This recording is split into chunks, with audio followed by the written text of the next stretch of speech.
Ici Cybelle, aujourd'hui, parlons robe de mariée de haute couture en direct de Paris.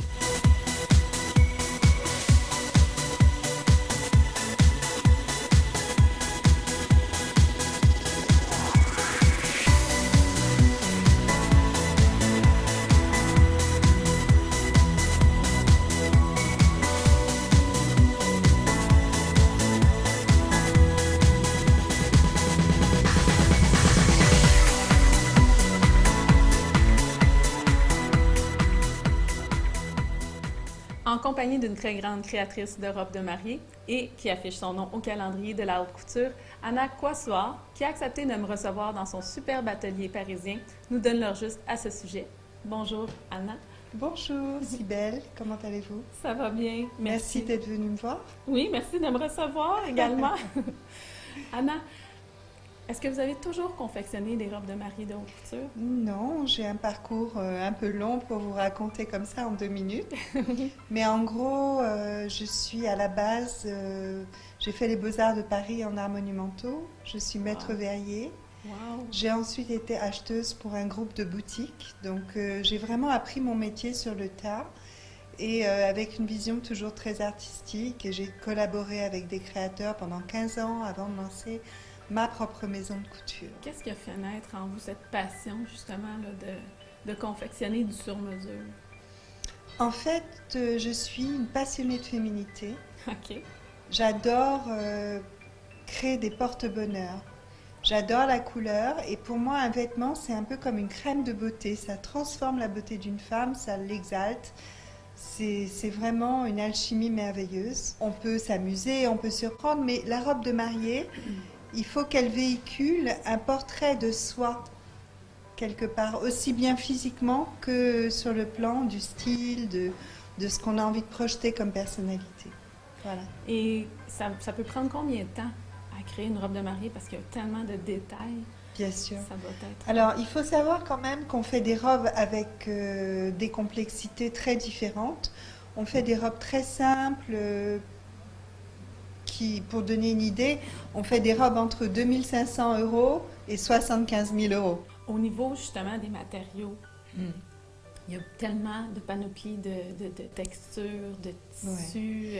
Alors c'est vrai que bon, quand on vit à Paris et qu'on a la chance de bénéficier des trésors de la fabrication européenne, c'est un régal de faire des recherches pour les plus belles dentelles, pour les plus beaux satins, pour les plus belles mousselines. On a vraiment des tissus qui sont tellement merveilleux et beaux que même si on fait quelque chose de très pur, de très simple, ça va être magnifique simplement par la matière. C'est un bonheur. On dit que vous êtes une personne style coaching. Vous accompagnez la mariée. Vrai, vous ne faites pas juste l'habiller, vous l'accompagnez. Tout à fait. Je suis en fait coach en féminité. Oui, c'est ça. C'est-à-dire que au fil du temps, quand j'ai travaillé avec tellement de femmes d'origines différentes, toutes sortes de femmes, on m'a demandé d'expliquer comment marcher, comment faire son arrivée, comment développer un charisme féminin, c'est-à-dire un charisme très doux et pas du tout show-off et pas du tout, c'est pas du tout comme si vous voulez. En fait, la séduction parisienne, elle est vraiment du style « moi je suis belle, ah mais je l'ai pas fait exprès ». Parfois, est-ce que ça vous arrive d'avoir des mariés qui ont déjà une idée de ce qu'ils veulent? Ah oui, bien sûr. Parce que là, vous faites de la haute couture, donc vous laissez vos créations aller, vos inspirations, mais parfois, ça peut être la mariée qui vous donne vraiment ce qu'elle a souhaite. Est-ce que c'est plus facile ou c'est plus difficile? Alors, c'est pas une question de facile ou difficile, si vous voulez. En fait, j'ai des mariés, comme j'ai dit tout à l'heure, qui arrivent sans aucune idée. Et on part à la découverte. Et j'ai aussi des mariées qui arrivent avec des dossiers énormes et parfois même des croquis. Et elles en rêvent depuis qu'elles sont petites. Mais on part aussi à la découverte parce que moi, je vais écouter ce qu'elles ont à me dire, regarder ce qu'elles ont à me montrer. Mais au final, ce qui est important, c'est ce qui va vraiment la mettre en valeur. Donc ça m'arrive d'aller dans le sens de ce qu'elles me demandent, mais ça m'arrive aussi de leur faire des propositions complètement différentes. Ce qui est important, c'est le résultat. la première chose que je fais, c'est je dis regardez et essayez tout ce qui vous plaît. OK. Bien sûr, c'est ridicule d'essayer trop de robes parce qu'après on ne se souvient pas. Mais 5-6 Ouais. robes, ça permet quand même de faire le point sur ce qui nous va, sur ce qui ne nous va pas. Il peut arriver par exemple qu'on adore quelque chose mais que porter c'est décevant, ou il peut arriver aussi qu'on ne soit pas forcément attiré par une robe et que finalement on ait un coup de cœur quand on l'essaye. Tout Oui. peut arriver. Oui. Ce qui est important, c'est vraiment de se laisser quand même porter par le plaisir parce que par exemple quelque chose qui vous déplaît vraiment, il ne faut pas l'essayer. Non. Ça ne sert à rien. Non, c'est ça. Mais moi, je dis toujours, il vaut mieux essayer une robe en trop qu'une robe en moins, parce que si vous l'essayez et que ça ne vous va pas, on pousse un petit cri d'horreur, on passe à la suivante. Ça n'a pas d'importance, mais au moins vous l'aurez vu, et quand vous choisissez votre robe, vous êtes sûr que c'est la bonne. Est-ce que ça vous arrive, dans le fond, que les femmes se retrouvent hors zone de leur confort? C'est que là, à ce moment-là, ils ne sont pas habitués d'être dans ce style-là aussi. Tu sais, une robe de mariée, on ne porte pas ça Alors tous les jours. c'est vraiment très très intéressant comme question, parce que c'est vrai qu'il y a beaucoup de femmes qui viennent me voir qui n'ont jamais porté de robe longue, par exemple, qui débarquent en jean et en basket, et elles sont un peu effrayées parce qu'elles ne savent pas ce qu'elles vont trouver, comment elles vont être. Elles ont peur aussi d'être déguisées. Ah oui, c'est ça. Hein? Et en réalité, moi j'explique qu'il faut marcher à l'instinct. Très souvent, j'ai des mariées qui arrivent chez moi en me disant « Je suis petite, on m'a dit que je ne pouvais pas porter une robe très volumineuse parce que je suis petite. » Eh bien, c'est pas vrai, parce que moi j'ai des mariées très petites qui ont porté des robes très volumineuses. Elles avaient l'air de petites fées qui s'envolent, c'était magique. Oh. Et c'est pas du tout lié à la taille ou à la morphologie de la personne, le style de la robe. En fait, est lié aux proportions.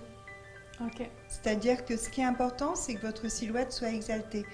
Mais quand vous regardez par exemple les stars comme Scarlett Johansson ou Salma Hayek ou Nathalie Portman, qui est absolument sublime, ce sont des femmes très petites. Mais quand on les voit dans leurs robes du festival de Cannes ou des galas, elles paraissent faire 1m80, tout simplement parce que les robes sont bien proportionnées, travaillées juste pour elles, et c'est pas la taille qui fait la beauté. Donc, qu'on soit petite, qu'on soit grande, qu'on soit menue ou qu'on soit voluptueuse avec des formes très riches, peu importe le style de beauté, chaque style de beauté peut être mis en valeur. Ça, c'est vraiment important de le savoir. Il ne faut pas... Parce que la femme moderne a tendance à s'auto-dénigrer, à dire « je suis trop ceci, je suis trop cela ». Oubliez ça. Parce que la robe de mariée, c'est justement le moment où vous allez découvrir votre propre beauté dans sa merveille. Anna, que représente pour vous la robe de mariée d'aujourd'hui versus les robes d'autrefois? En fait, on vit une époque où tout est permis. OK.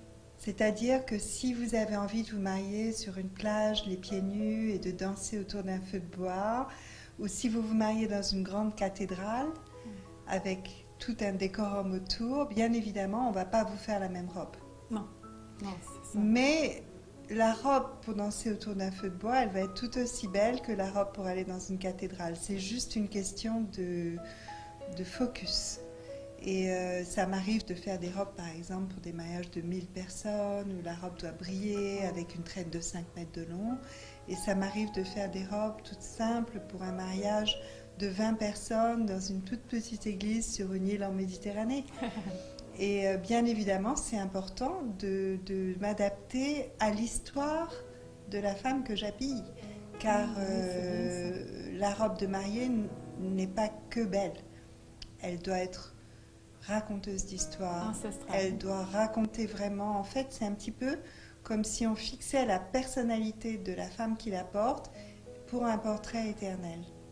C'est vraiment beau. Et c'est ça qui est merveilleux dans la robe de mariée. C'est ça que j'adore. C'est un portrait de femme, en fait. Moi, je suis une future mariée, désireuse de faire appel à Anna Coissoir. Oui. Comment que ça fonctionne? Eh bien, vous venez me voir. Oui. Ou vous m'envoyez un mail si vous ne pouvez pas venir tout de suite. Et vous me racontez votre vie, vous me montrez qui vous êtes, vous me montrez aussi ce que vous aimez. C'est-à-dire que sur le plan morphologique, par exemple, il y a des femmes qui aiment être très loose, très fluide.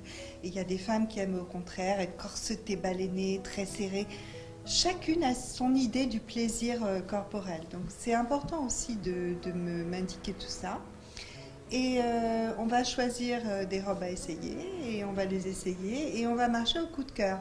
Pour moi, à partir du moment où vos yeux vont lancer des étoiles, on sera sur la bonne route. Anna, vous êtes probablement déjà dans la prochaine collection en cours. Absolument. Oui, beaucoup de travail qui s'en vient. Mais est-ce qu'on peut avoir un certain indice de ce qui va avoir comme tendance? Ok, je vous rentre dans le secret de ma prochaine collection. Ok. Et ici, par exemple, en fait, on travaille je travaille mes collections parfois en dessinant une idée, mais ça m'arrive aussi quand c'est une robe très complexe avec des broderies, de travailler directement sur un mannequin. Ok. Et là, vous voyez ce que j'appelle un moulage, c'est-à-dire que j'ai épinglé du tissu, c'est pas du tout une robe réalisée comme on pourrait le croire, mais c'est du tissu épinglé directement sur le mannequin. Et je crée en fait, on brode directement sur les tissus pour présenter aux couturières et pour leur montrer ce que j'ai l'intention de faire. Ok. Donc ça, c'est un projet de robe pour la prochaine collection. C'est vraiment beau. C'est vraiment beau. Merci Anna de m'avoir accueillie avec délicatesse. C'était vraiment un plaisir. Merci d'être venue me voir. J'étais ravie de vous recevoir. Moi aussi.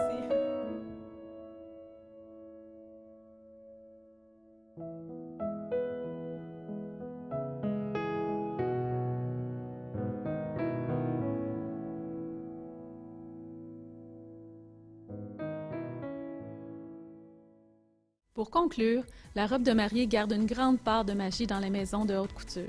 Il est difficile en effet de ne pas se mettre à rêver devant toutes ces robes de mariée et qui donneraient sans aucun doute des allures de cérémonie dignes d'un conte de fées.